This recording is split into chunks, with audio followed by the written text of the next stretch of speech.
गन्तव्य नेपालको नयाँ ट्राफिक मलाई अब बाटो अगाडि राखेर होइन अनि उहाँलाई चाहिँ मतलब भिडियो खिच्नको लागि कसैले के गल्ती गरेका छन् सबै उहाँलाई चेकिङ गरेर जिम्मा आजदेखि उहाँलाई। गन्तव्य नेपालको नयाँ भ्लगमा यहाँहरूलाई स्वागत छ।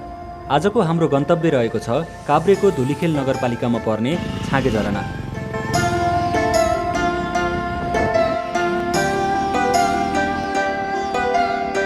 काठमाडौँबाट 1 घण्टामै पुगिने उक्त झरना धेरैलाई थाहा नभएको पनि हुन सक्छ। काठमाडौँबाट 11 बजे हाम्रो यात्रा अगाडि बढ्यो।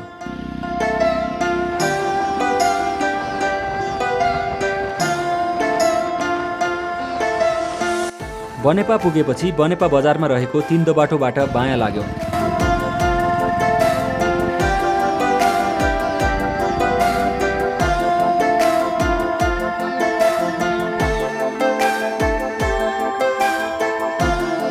रवि ओपी जाने बाटोमै पर्ने चण्डेश्वरी मन्दिर दर्शन गरेर अगाडि बढ्ने सोच अनुसार हामी अगाडि बढ्यौँ।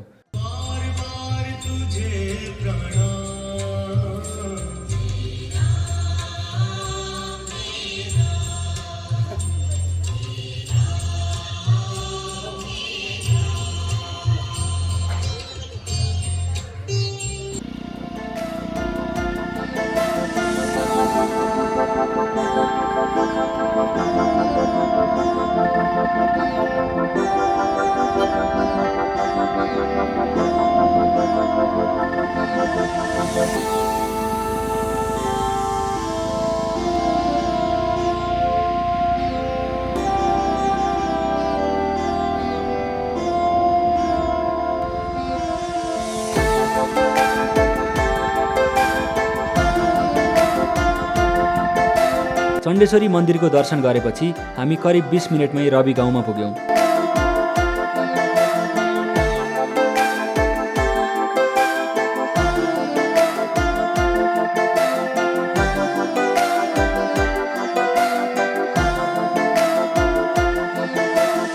खुलेको मौसममा उक्त गाउँ निकै सुन्दर देखिन्थ्यो।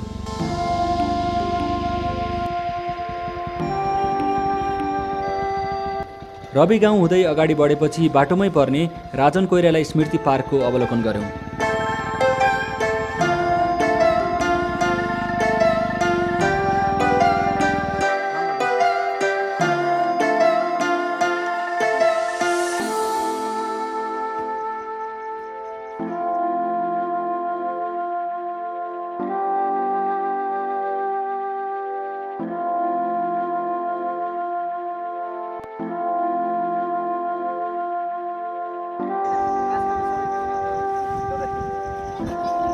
यो ठाउँ चाहिँ के हो? ठाउँको नाम चाहिँ के हो? यो होइन त ठाउँको नाम पार्क त भयो कि ठाउँको नाम के?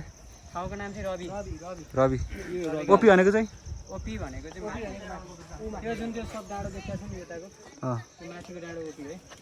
यो गाउँ पनि ओपी हो पल्लो। त्यही जाने हामी हो।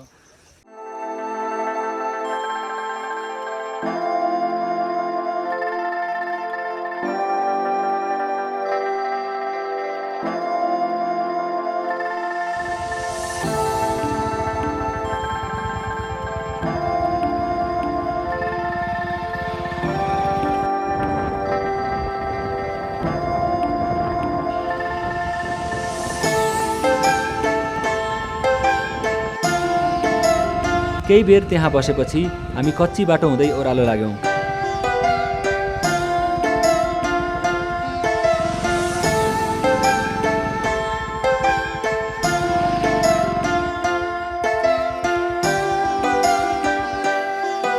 छाँगे झरना पुग्न मोटर बाटोबाट केही समय पैदल यात्रा गर्नुपर्ने हुन्छ।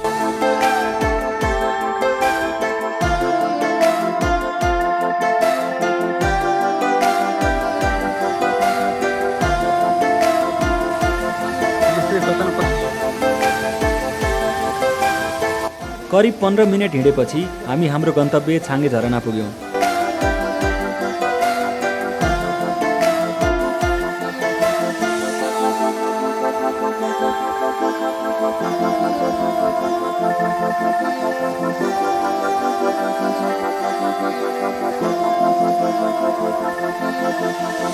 छाँगे झरना धुलिखेल नगरपालिकाको वडा नम्बर 1 र 2 को सिमानामा पर्छ।